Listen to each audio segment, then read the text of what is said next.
Why would you say that we've started a sales consultancy?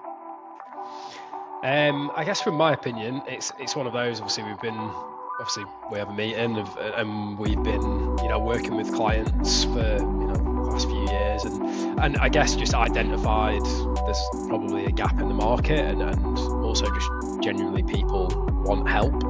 I think people's sales processes aren't always very ironed out, and it isn't straightforward and simple, and you've got people are upskilled, some people aren't, and there's just disparities everywhere. Primary reason you're excited about setting up a sales consultancy.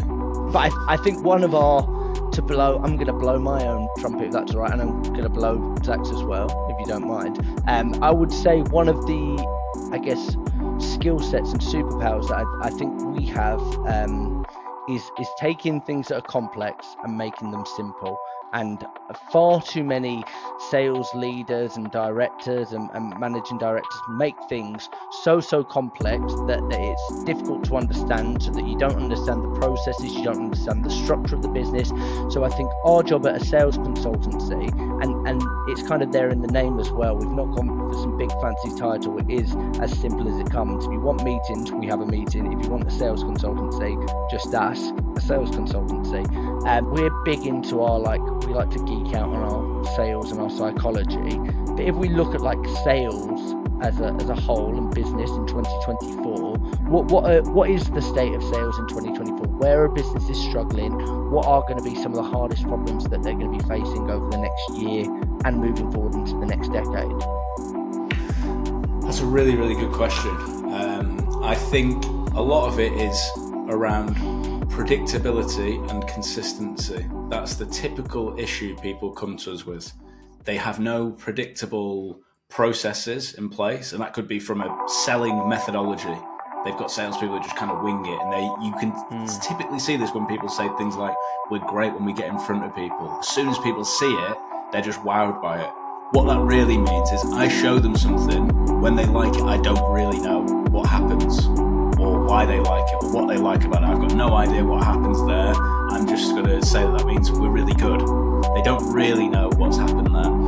And so the first one, sales process. Okay, so as a whole, your sales process, we'll be able to take it apart, rebuild it, and leave you with something that's bespoke, personalised, to get that kind of predictability and that consistency. The second part is sales team training and development.